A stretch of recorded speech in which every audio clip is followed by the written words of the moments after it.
Hello, hello, hello! I'm Matthew Horkey. And I'm Shireen Tan. Together we are Exotic Wine Travel.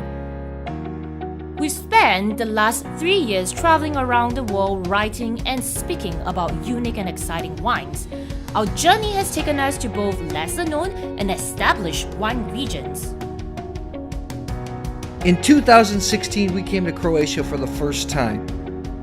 We fell in love with the country and the wines, prompting us to write the book Cracking Croatian Wine, a visitor-friendly guide. Now we're at it again. We're going to retour the country and bring our book to life. We aim to take you deep into the Croatian food and wine scene. So sit back, relax, and join us as we go Cracking Croatian wine.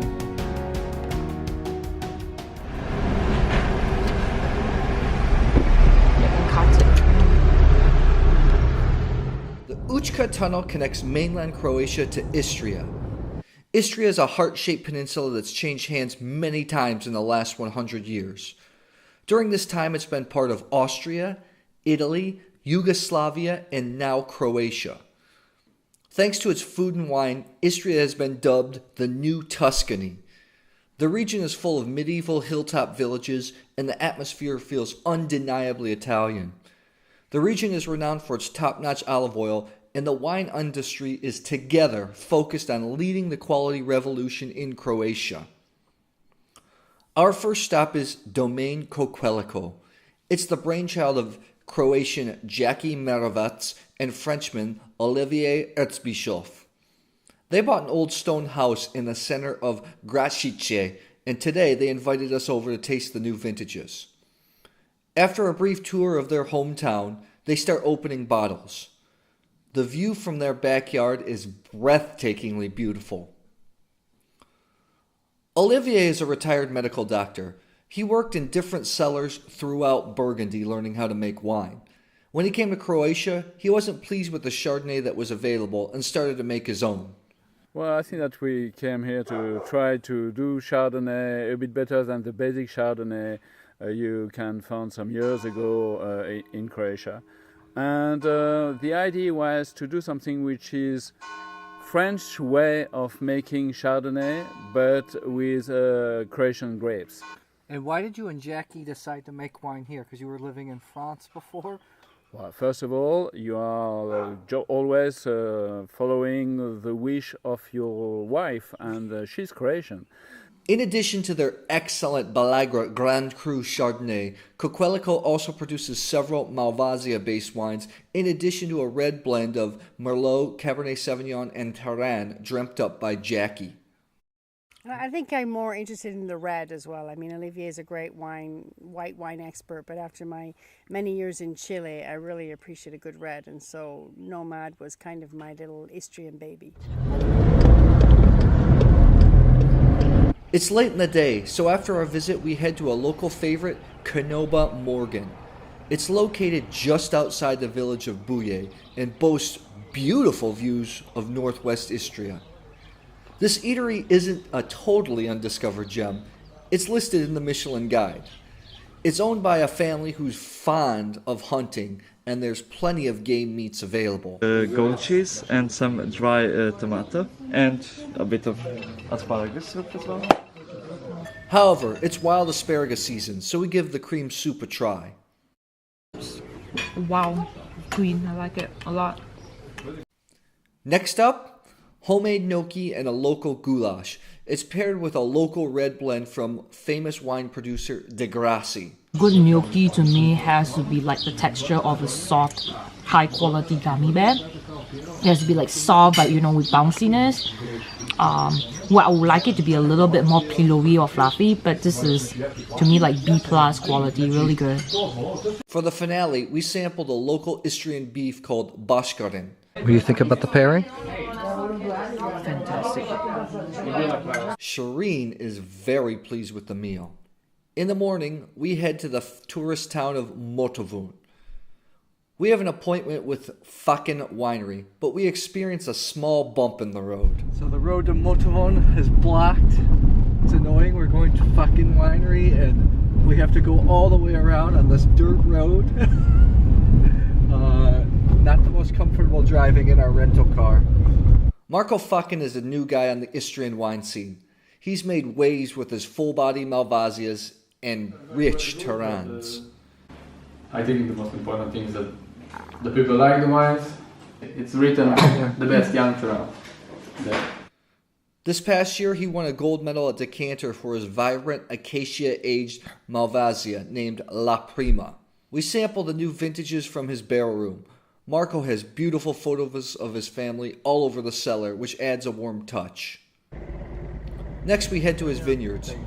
Many producers in Istria talk about the excellent position of Marco's vineyards. The Mirna River creates a unique microclimate around Motovun.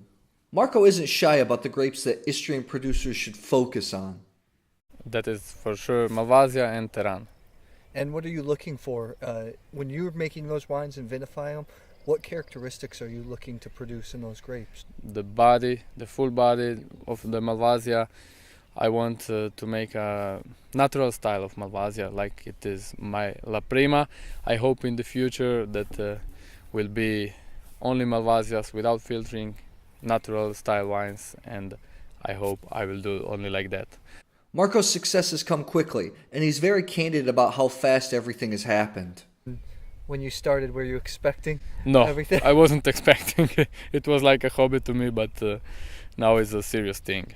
And I'm very happy about that. Me and all my family, we are living from this, and it's a big thing now for us. We are giving all our lives to the ground, to the vineyard, and I can say that the vineyard is giving back us all the best that he can. Marco Fakin also owns a Konoba on the top of Motovun. It's a simple eatery, but they do have fresh black truffles and wild asparagus.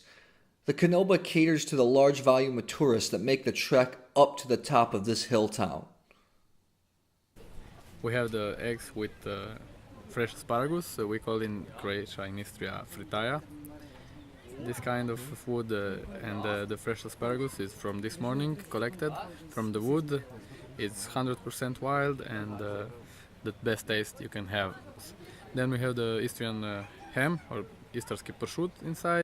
The second thing, you have the omelette with black truffles, and this truffle that you see, it's the first from this season. We also try some delicious deep-fried Istrian dessert that resembles donut This holes. was the meal of our old. And because of that, it's good to show it to. The day is winding down, so we have to leave Motovun. On our way out, we pass the construction site of Roxanich Hotel.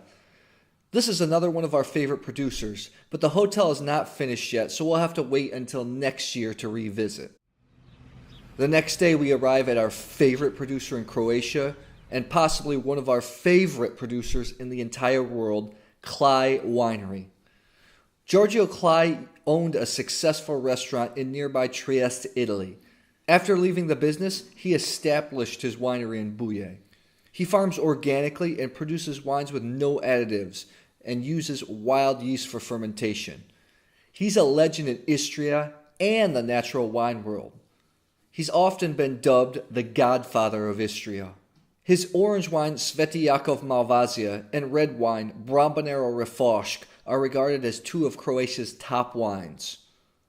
Clai also produces their own olive oil, which is spicy and rich. The tasting room is modern, minimalistic, and coupled with the view, it's a great atmosphere to taste wine.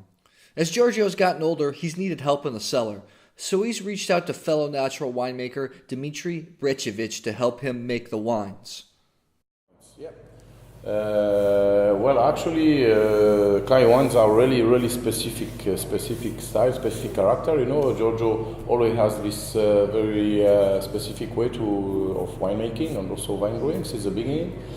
So the most important thing, of course, is the maceration. If we are talking about the white, which was always part of the history of the winery. And the other thing is that the wine are really like high structure.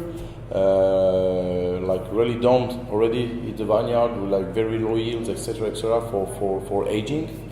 So that's wine you can drink after 10 years, 15 years, maybe 20, we hope. And so that's all process. That's really the philosophy of the winemaking, you know.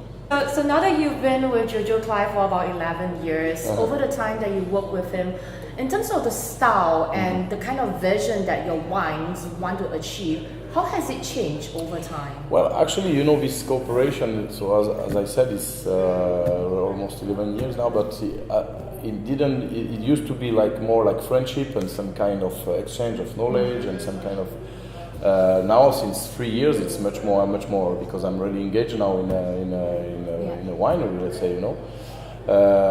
The thing is that I'm not here to change the wine of Giorgio Clai, you know, and like he's not there to change the style of Piquentum, you know. The thing is about how we can help ourselves, you know. So here I'm really here to help Giorgio. I'm just his hands and his legs, etc., and to help him to push this story further. After tasting the new vintages in the cellar with Dimitri, Giorgio joins us during the evening. He's in a jovial mood that night and opens an older vintage of Brambonero. It's one of Shireen's favorite wines from all of ex-Yugoslavia. It's the kind of wine, even if it's big or extracted, you can drink the whole night. And sometimes there's no explanation. It's just like pizza. A good pizza you can eat 15 inches, all by yourself. A bad pizza, you eat 2 slices and you're bloated and you're full and you don't feel good. Giorgio's good mood continues and he opens an older vintage of his orange wine, Ottocento Bielli, in addition to a Teran that isn't in production anymore, the Bastavica Teran. Giorgio loves his own wines and he feels very fondly of the Bastavica. Fantastic wine that I would drink all night. All night. How happy are you? One of the happiest days of my life. I'm drinking exactly the kind of style that I like and I can drink all night. And it doesn't even get me down, it just makes me happy and happier and makes me chatty. It's not often that Giorgio opens these wines. As the night winds down, we feel extremely lucky. What a great start to our trip in Istria. In the next episode of Exotic Wine Travel, we put a spotlight on Malvazija Istarska, a native white wine grape from Istria. Steven Spurrier, Decanter's consultant editor and the organizer of the 1976 Judgment of Paris, will also have a guest appearance in the next episode. If you would like to learn more about Croatia and Croatian wine, check out our book Cracking Croatian Wine, a visitor-friendly guide.